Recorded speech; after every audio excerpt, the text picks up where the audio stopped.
Hello, and welcome to Pop Culture. I am Andres Clemente, your host, and I hope you guys are having a great Wednesday. And because it's Wednesday, you know it is my brand new segment, Theater in the New Normal, where I invite a guest to the show and we can talk about where do we see live theater going in the future and catch up, see what they've been up to, see how they've been able to spread those creative juices. Anyways, today we have a great guest, actor, singer, producer Melanie Vizuete will be on. I love pop culture. And we are back with Pop Culture. I'm Andres Clemente, your host, and we have a great one today because it's theater in the new normal. And let me introduce my guest of the day, Melanie Vizuete. How you doing? Are you there, Melanie? Hey, Andres. Yeah, I'm here. Thank you for having me here. Of course. Welcome. Where are you right now? In a box, in a shoe, in a closet, in your house? I'm in an apartment that's kind of a box right now. Okay. In Argentina. Oh, you're all the way in Argentina. That's awesome. This is what I love about the new technology. I can talk to you regardless of where you are. I love it. Well, it's the new world. The future has come to us. So right now it's getting adapted to this new technology.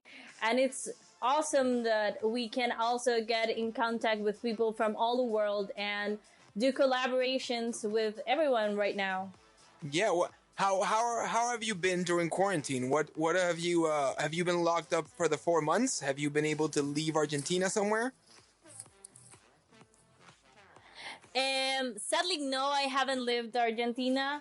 I got here and like a month later, everything closed. Right before Panama got closed, we got closed here. And I just have gone out to the market and to buy stuff. But I think it's been like, with everyone I have talked about it, it has been like a cycle. Like everyone has had their phases in which you have your weeks in which you just want to stay in bed and watch series and watch movies and not do anything else. And it's okay. And you have your weeks in which you want to be as productive as you can be, and that's okay. I think everyone is handling the situation in the best way they can. That is, I like that point of view. I like that optimism, and it's completely correct. I have weeks where I'm feeling super down. I have weeks where I'm feeling super high. Like it depends on at what point in time you talk to me. Right, exactly. And I think, everyone has had their times. And it's super cool that at the same time there has been a lot of opportunities so that people can talk to people with psychologists and by motivational groups online that can also help. And I wasn't aware of all the things that has been happening until the last couple of months. And it's great the amount of creativity that people have had to help other people that may have had the situation more difficult than most of us. I imagine. And did you get stuck in Argentina alone, or are you with family or a loved one? No, at least I'm with my brother, and it's been great. He's my partner in crime, and it's been a good time for us to get creative and start working in stuff that we've been wanting to do. And at first, logically, when the quarantine started, we were like, "Oh, damn! What are we gonna do right now?"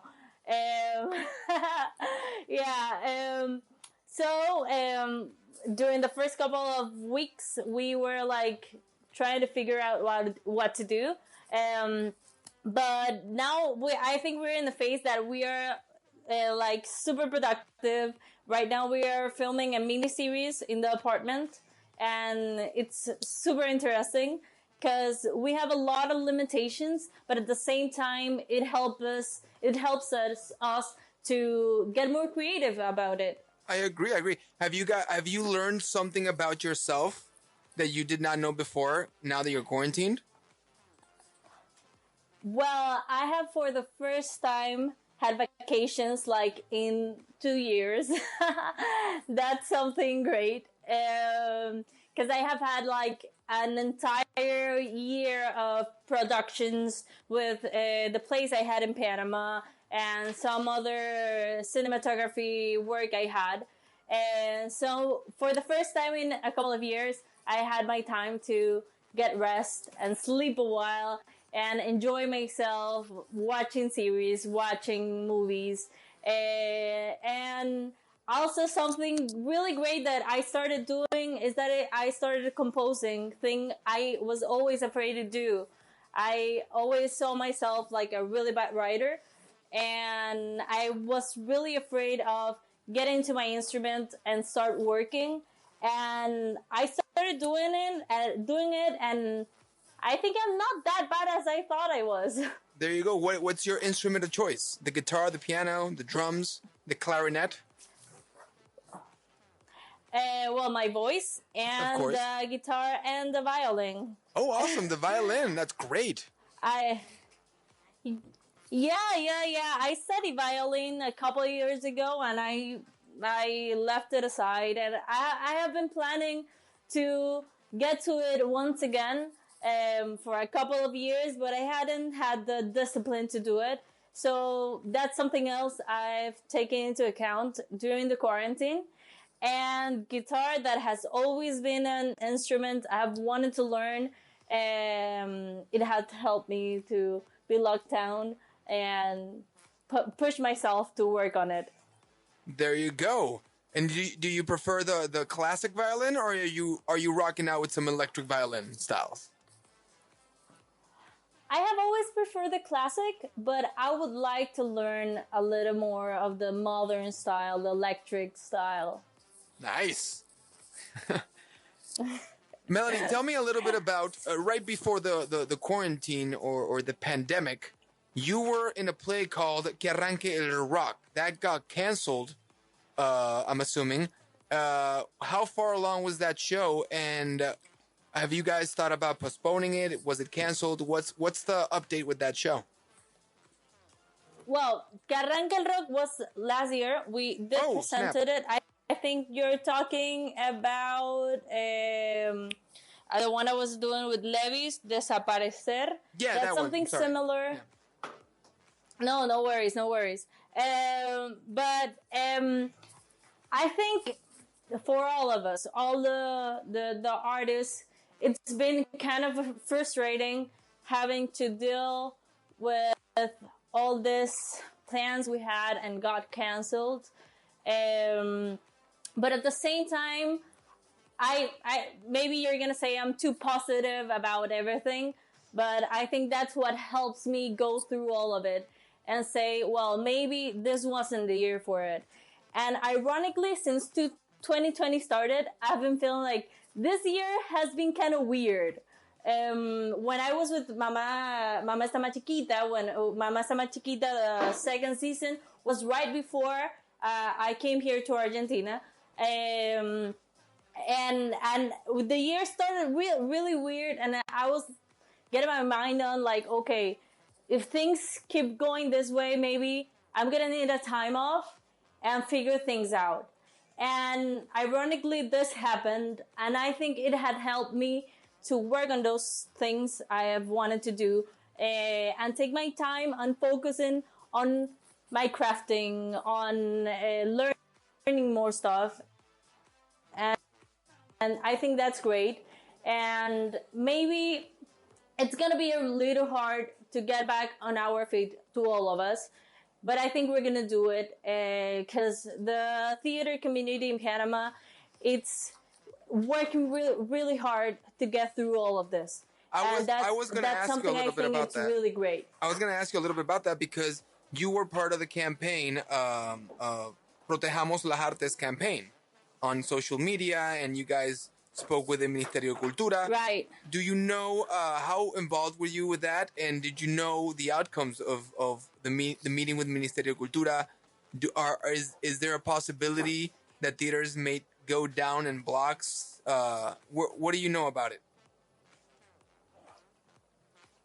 Well, sadly, right now I'm not there, so I haven't been as involved as I would have been maybe if I was in Panama. Yeah. But I have tried my best to be in contact with Rodrigo Farrugia, who's the president, and keep me updated on what's going to at least support as much as I can now that I'm here.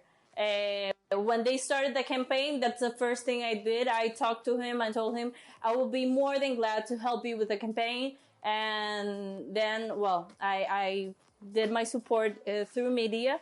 But I know that it had been really hard for the first couple of months for the theater, because sadly in Panama we don't have any government supports for the theater, so that's really complicated. Because in difference, for example, with Argentina, the independent theater, the off theater, they call it here, they have support from the state. So part of the expenses you have to pay to rent the theater, the government pays for it. Not all the theaters. I know that there are some, but at least there are some theaters that have that support. In Panama, all the theaters are paid by private enterprises. So that if we don't have any support, we have always been rolling by ourselves. So now that we're in this situation, all the owners of these buildings have been charging the theaters for the same amount they have been charging during all these years. Oh. Like if they have been using the building like as usual. Okay. And it's really hard because there's no activity right now going, and beside it, people have to pay for the maintenance of the theater. They had to pay for the actors when they were in season. They had to pay to the lighting designer, to all these people, and they had to cancel it all. Or I know that some people had the possibility to pay part of it, but it's been hard because they haven't had all that support they might have had if maybe the government from the beginning had started making any support to the theater area. And in the other hand, there's the Panama Solidario, the Bono and Panama Solidario. Yeah. And it's had only reached a couple of people, and it's only $80. And that's not much for a city like Panama. That's really expensive. Yeah, it's really hard to live with $80 a month. It's really it's not. I think it's up to $100, but it's still too small. It's too small of a figure. Right. They put it up to 100, and yeah, it's too small for a city in which, for example, by a minimum you spend in the market like $80. 50 if you want to like lower it a bit. But Panama is an expensive city, and it's really hard, and there's people that only depend on theater. And it was frustrating for me when I saw people starting with the campaign, and they posted that they had a meeting with the ministry, yeah, and with the ministerio, yeah. With the ministerio, and people were criticizing, saying, no, there are more important things for the government to do. Why are they going to spend money in theater that's not something important? And it's something important. It's culture. It's art, and society needs this. And it's been like 30 years of work in Panama, so the theater has gotten to the places that it has gotten to, and it would be awful for it to go to nothing for this. Yeah, I agree. I have a lot of guests here, including theater owners, and they told me about the fact that yes, Ministerio de Cultura was like, can't you just record it and put it online? And they were like, it's not the same. It's not issue. And the government always forgets that even though it's a passion of us to act, to perform, to do a cultural stuff, it's also our source of income.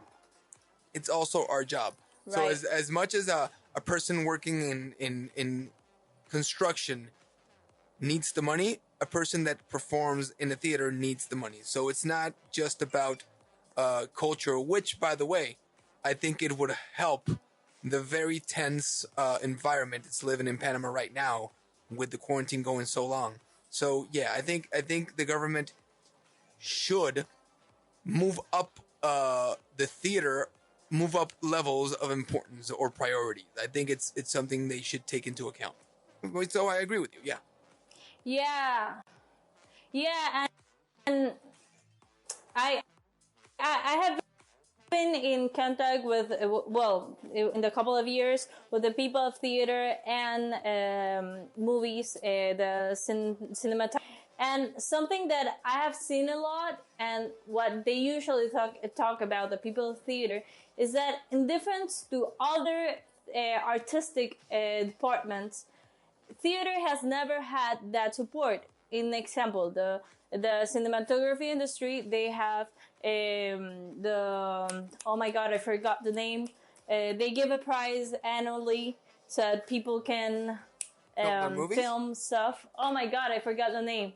Let me help you. Yeah. Let me pass it to my research department. Oh my god, I forgot the name. Jan, ¿cómo se llama? Oh my god, I forgot. No worries. We're good. Are you okay? Well, yeah. While the research department researches the name. By la dirección. Yeah. Ajá. Here we go. By la Dirección General de Cine in the MEF, they have a support so they can film stuff. You gotta go through a competition, and you have the opportunity, if you get selected, to have that money so that you can invest in your production. Theater doesn't have anything similar to that. And I understand the frustration there has always been between this dilemma, because they have always had to work by themselves. Okay. So now that we're going through all this, it's like el Ministerio de Cultura has just started working this year, and when they started doing stuff, theater was not taking. Melanie, I think we lost you here. Are you there? Melanie, are you there? We lost her a little bit. Let's take this chance to take a quick break, and we'll be right back with Melanie Vizuete talking about theater in the new normal, theater in Panama. I need pop culture.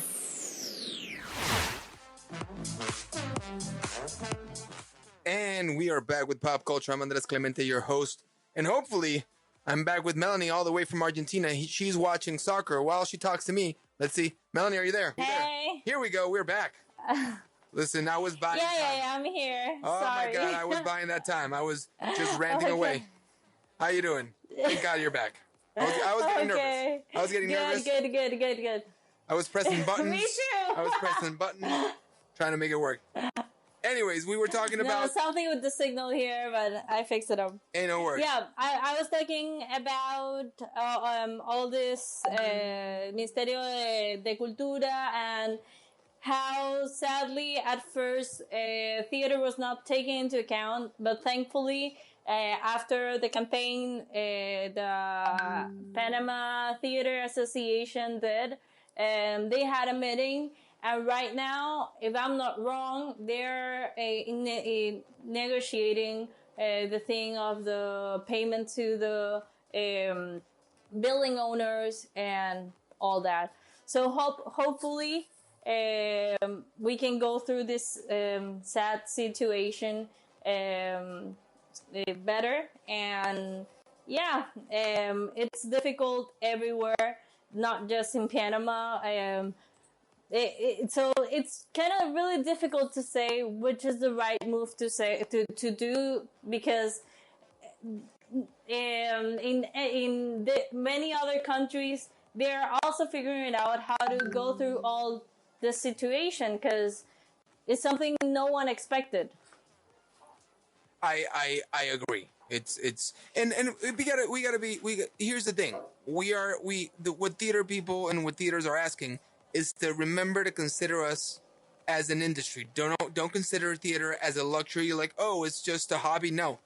It's an industry, it's a job. Consider us that way so we can get back to work. I think that's one of the reasons people are trying to get to. Yeah.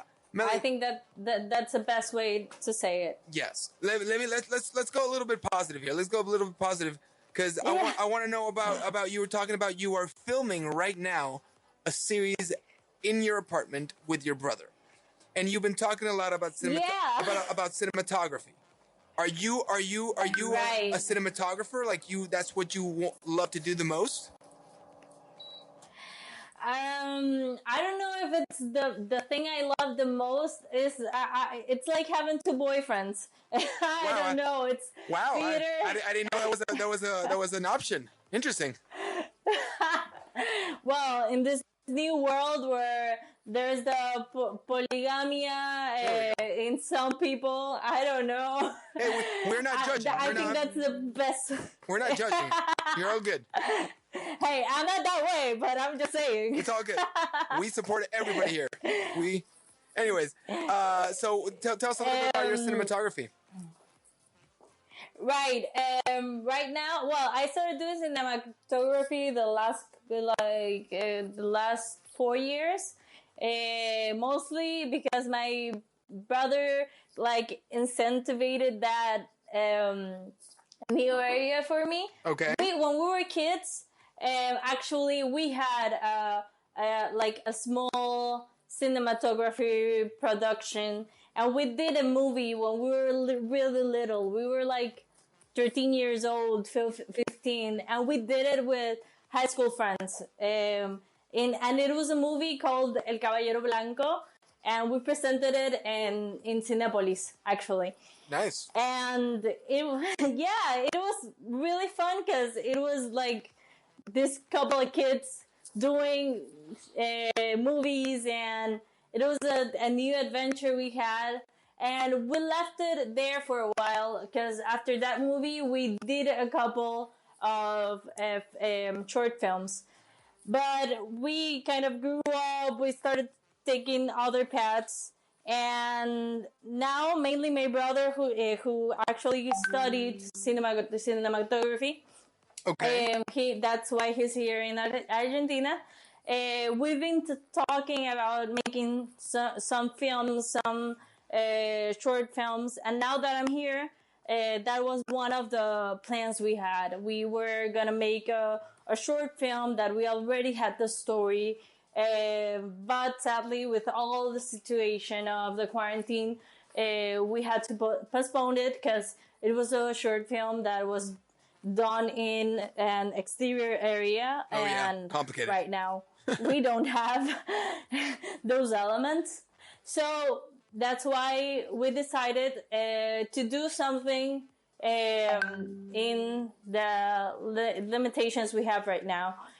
So right now we have, and actually we're doing it in collaboration with someone in Panama. It might be kind of different than the things that people are doing right now. It's something a bit more mysterious, and it talks about how the importance of connection and the contact with the world outside and with people. It's so important for the human, and just like a small glimpse of what's it about. It's how people that in an extreme circumstances in which they have no signal, they don't have any connection with the world outside, with people outside, can kind of get lost. Yeah, that sounds very relevant for today, I gotta be honest. Yeah. It's something we're working on right now. Actually, we're shooting during this week, and we will be having the premiere. I think like in 2 weeks from now, 2 to 3 weeks. Right now, we're finishing all we need to have so that we can finally announce it. And where are you premiering I it? think. Where are you premiering it? It's gonna be through YouTube, so Okay. it can be really accessible for people. We just want it to be the most accessible as it can be. Actually, we're filming it in English so that it can be a bit more international. Okay. Because this is a situation that everyone is going through, and it's important, we think, so that as much people as we can reach, it can go. Makes sense. So this is part of your Visus or Visus production company, correct? Yeah. How does that? How this does is that? entertainment. Yes. You were saying? No, yeah, that's the name. Yeah, this is entertainment. There you go. Actually, we just opened our channel in Instagram. There you go. You can follow us. You can follow there. How does the tandem teamwork happen with your brother? Is he directing while you do cinematography? Do you do a little of both? How do you guys give each other roles in each production? Well, mainly right now, in how we're going through this, he's actually a writer.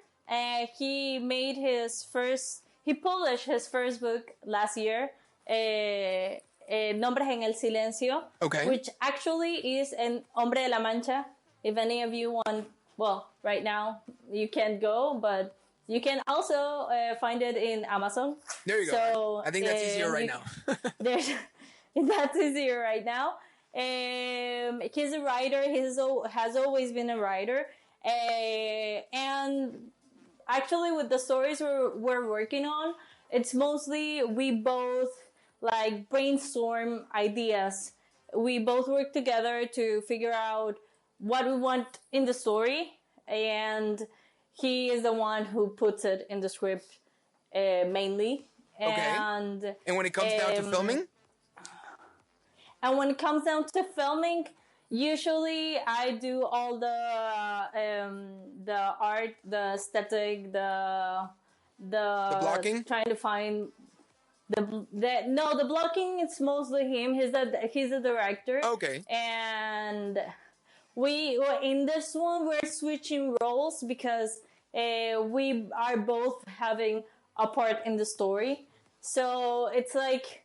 We tend to get through what we need in the moment, but at least I think what he knows and I and what we both are looking for, we work really good together to figure out a way so that we can do what we want to do and not get complicated about it. There you go. Any no fights, no fighting, or a little bit of fighting. It helps the creative process. It helps. Yeah, I can't deny we may have disagreements. Like all brothers who we may have some disagreements, but I think we're not. It's weird, but because we have never been the kind of brothers that had fight like that much.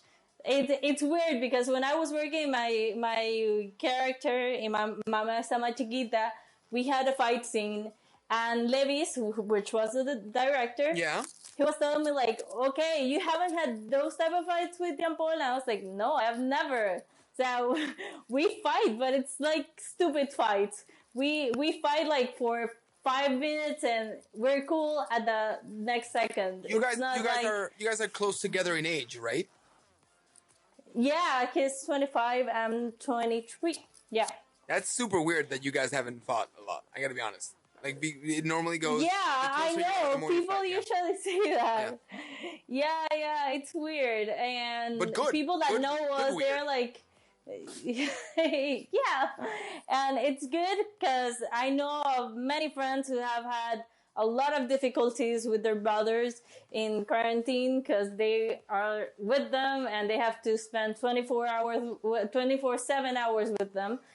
and we haven't had that much trouble, and for us that has been cool because we have had the chance to be like, okay, I'll give you your space and you give me mine, and we are okay with it, so we don't collapse during all this time. That's a great plan. I recommend that for husband and wives, boyfriend and girlfriends as well.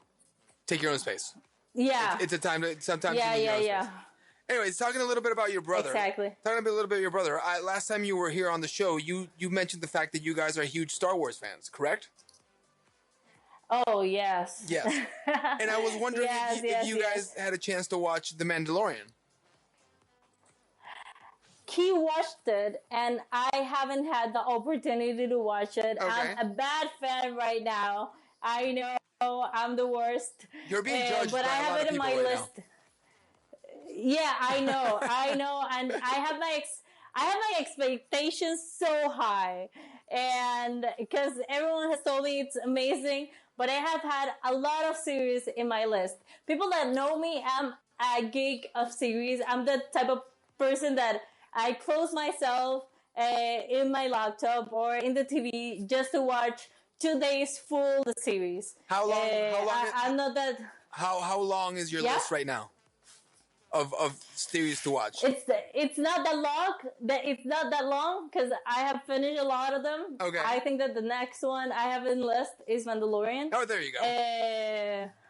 Yeah. I know I gotta watch it. But actually, we have in the list. We want to make a marathon of all the Star Wars movies.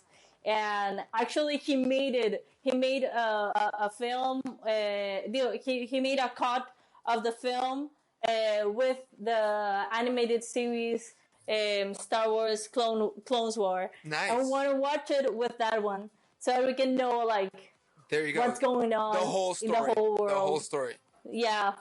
I was gonna recommend Disney put out a special 8-episode series about the making of The Mandalorian, and because you guys are so into the production of a movie, production of a TV show, you should check it out because it's great.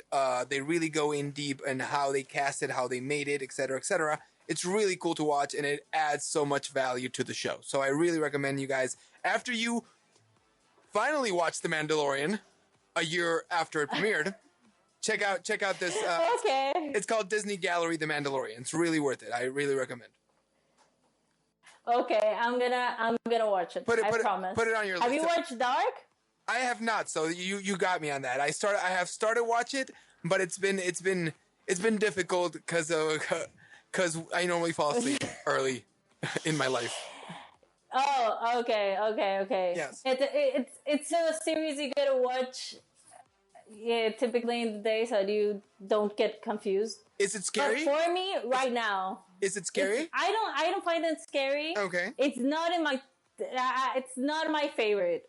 People are gonna hate me for this. Oh, but here we it's go. Not my favorite. Hot takes. I have my reasons, but you gotta watch it first. what has it's been interesting. It's really interesting. What has been your favorite? It's interesting, the time travel thing. Okay, what has been your favorite series or things to watch during quarantine?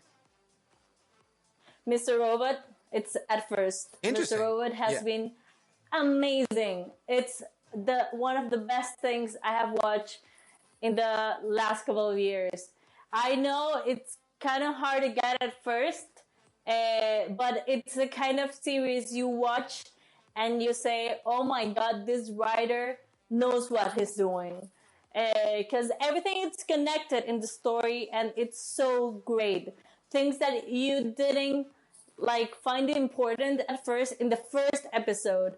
At the end, it's everything makes sense. Everything is great. Oh my God.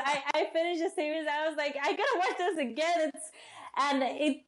It talks about hacking, but it also talks about psychology and are things that I really like. I like a lot psychology. It was my second career option, and I have always find interesting. I was gonna say about it. I was gonna say you really go after projects and stuff that has to deal a lot with human psychology, because even the show you just put on in Panama, Mamá Está Más Chiquita, dealt a lot with psychology as well. And grief. Yeah. My mom is psychology. Okay. Is a psychologist, and I have always been the kind of girl that like grabs some of the books she uses just to like learn about that, because I think it's a really interesting thing. And after I finished watching the series, I started searching more about the psychology topic they talk about, and it's so interesting. There are things that because people usually they subestimar, I think that would be the right word to say. Yeah.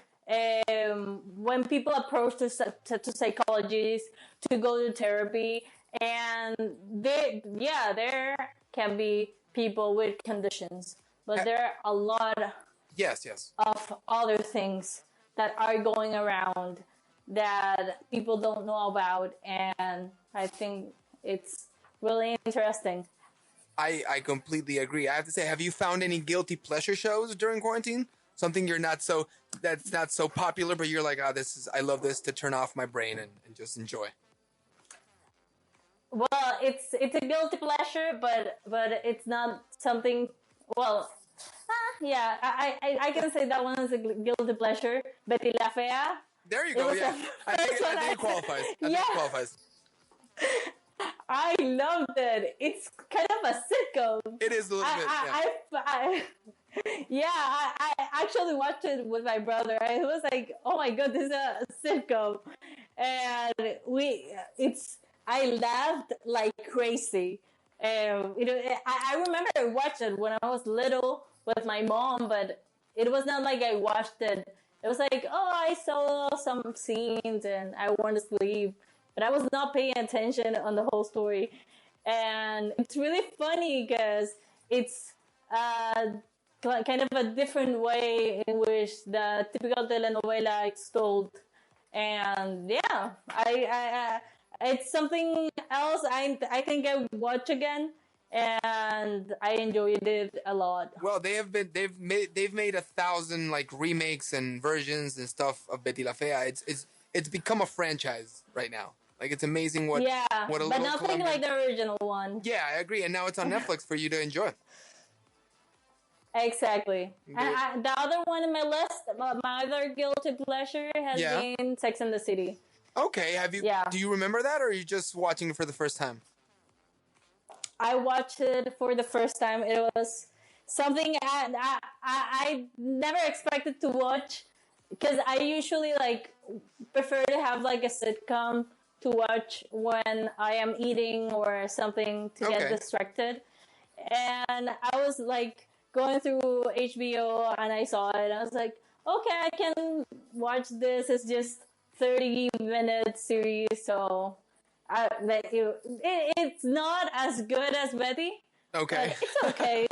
It is interesting. It is interesting how it is interesting how Sex and the City has aged, because it was obviously a very '90s show, but with all the changing in sexual politics in the world, I imagine it has aged really interesting to the market today. Yeah, actually, when I was watching it, I was like, I talked with my mom about it because she was the one insisting me on watching it. Wow! Like, this was something during my '90s years, and it was awesome. I started seeing it. I was like, wow! So apparently, things that were talked about in those years, it's something so relevant right now. Yeah. And right now, in Panama, we have a different kind of way in which we see stuff in comparison to maybe New York in that time.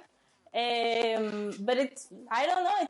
I think it keeps being really relevant to what's happening socially with women. I completely agree. If anybody wants to check out that show right now, you're gonna have a really fun watch, especially as Melanie says, comparing it to the today's world and where they were in the '90s and right. Amazing stuff. Melanie, thank you so much. Yeah. Thank you so much for stopping by. You wanna let the people know what are you up to, where they can find you, etc., etc. Oh yeah, thank you very much for having me here. Yes. It's been really cool. And well, you can find me in Instagram as Melanie Vizuete. Right now, we are working with what I told you about, this mini series that will come soon. And you can follow us at visus.entertainment, and we'll be announcing all about the premiere and where you can find it and everything. And I'm also working in a theater, in a virtual theater festival that I'm actually doing with people in Panama, and it's gonna be really fun.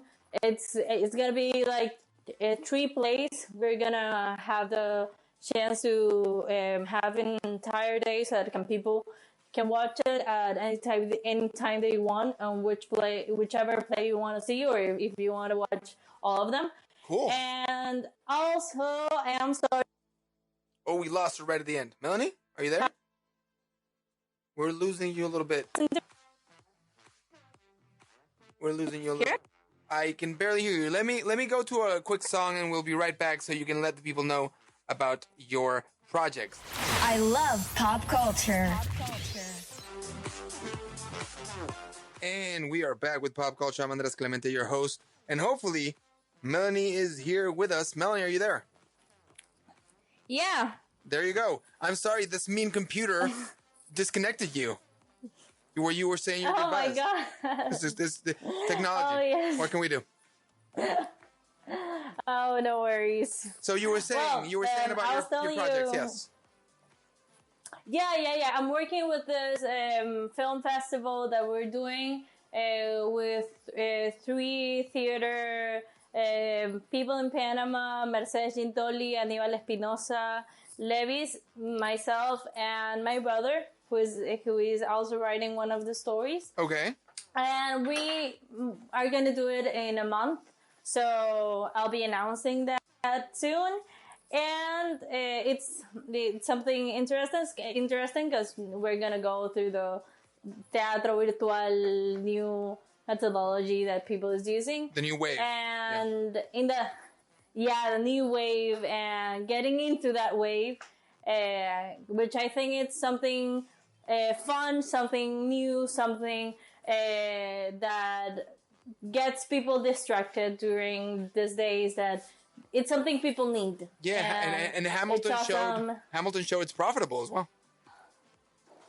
Yeah, it's great that we have all this accessibility to watch all this stuff that it's going around the world and going international. That I think that's awesome. I didn't have the opportunity to see Hamilton, and actually yesterday I was watching it and I was like, oh my god, this is so amazing.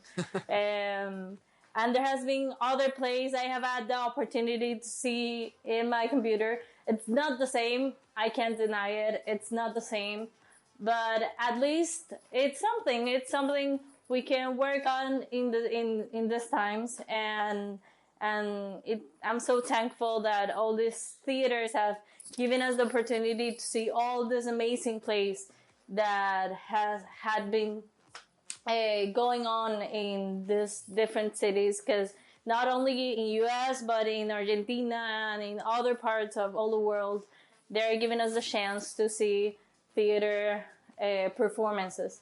So that's great. Agree 100%. And thank you so much again, Melanie, for being with us. This was fun.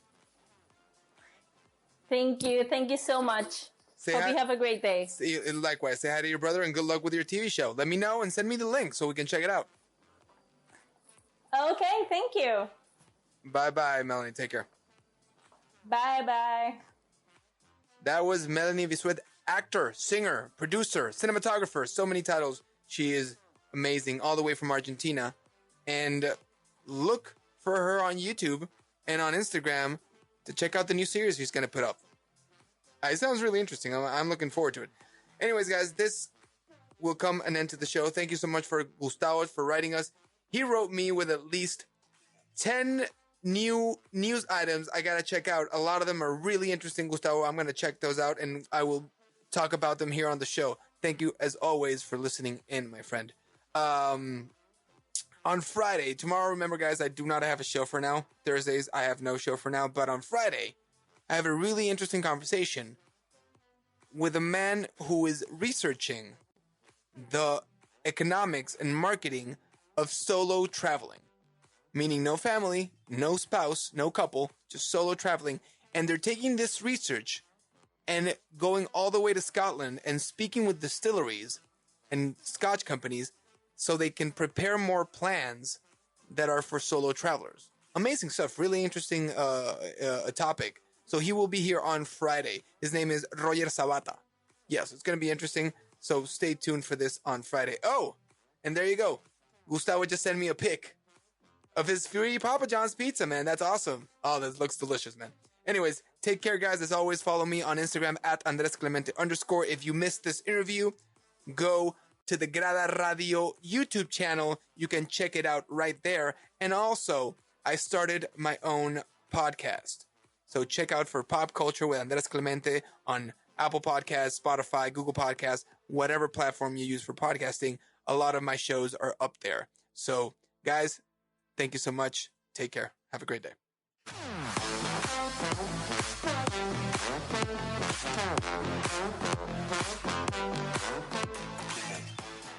Andres Clemente signing off.